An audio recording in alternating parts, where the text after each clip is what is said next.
Mission Impossible Dead Reckoning Part 1, I believe, is the 7th installment in the Mission Impossible film series.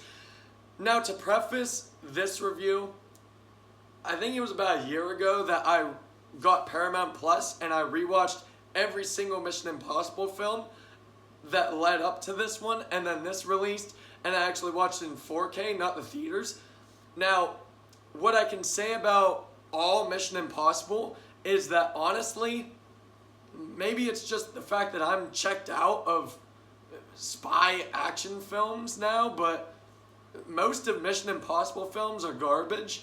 Now, that's not to say that Tom Cruise isn't a respectable actor in that he does fucking everything he can to have showmanship, like doing his own fucking crazy ass stunts. I do appreciate that from him, and I really respect Tom Cruise, especially when he actually acts. But the biggest problem with Mission Impossible films is that Tom Cruise doesn't fucking act. A great prime example of Tom Cruise actually being a good actor that knows how to act is Paul Thomas Anderson's Magnolia film. Yeah, it's 3 hours, and he's not the only main character, but he can fucking act in that film. I'm telling you, go watch Magnolia just for Tom Cruise alone. Phenomenal acting. Now, Mission Impossible. I did not like the first one. I definitely did not like the second one. It was a complete retread.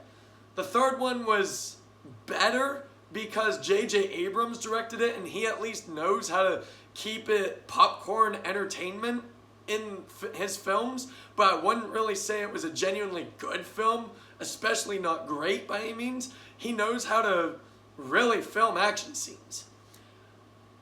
I would say Ghost Protocol is one of, if not my favorites from this film franchise.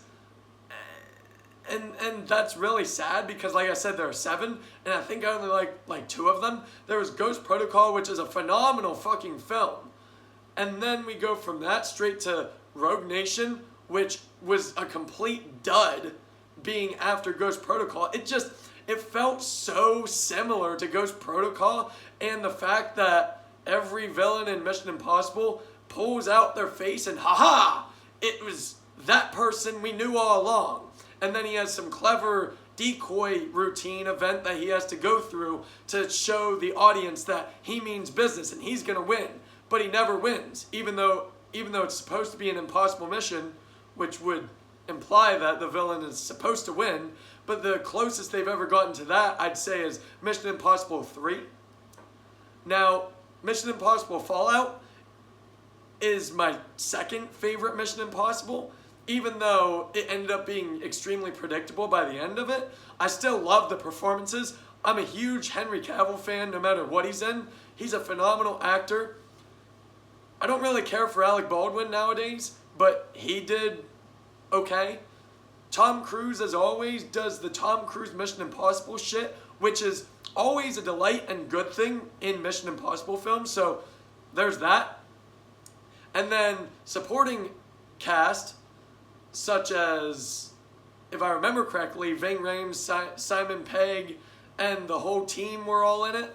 But Mission Impossible Fallout was a very ambitious film, and it did not fall flat on the floor like most other Mission Impossibles. It actually keeps you entertained throughout. Yes, it is a very predictable film, but it's shot so phenomenally that you don't give a fuck.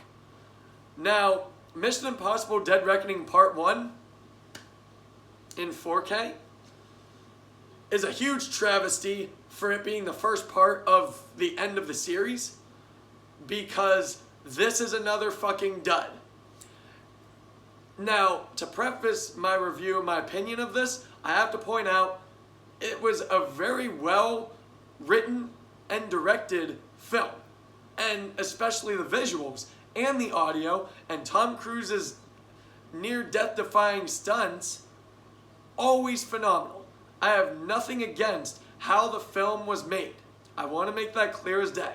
My problem lies in the fact that Dead Reckoning Part 1 suffers incredibly the exact same thing as Rogue Nation, where it feels so redundant and so been there, done that, by the numbers, formulaic bullshit. Fallout had that excuse as well, but Fallout was entertaining.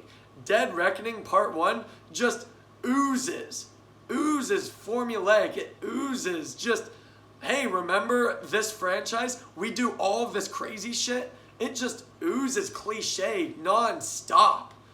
I honestly, if it weren't for the visuals and audio and the direction of the film being so wonderfully done, well made, this would be an excellent film for just those. But if it weren't for those, this film would be a total failure.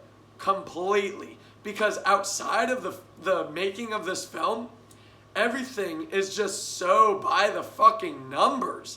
Especially when it slaps on part 1.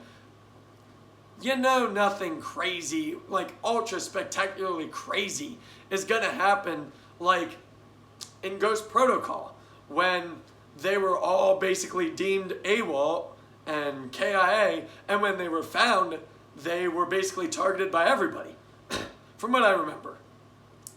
But Dead Reckoning Part 1, it fails. In every written level, in every aspect of storytelling, it fails completely. I have no high hopes whatsoever. I have the lowest of hopes ever for Dead Reckoning Part 2 because of this film. If Dead Reckoning Part 2 released after Ghost or Fallout, I'd be A-okay with it. But it's not.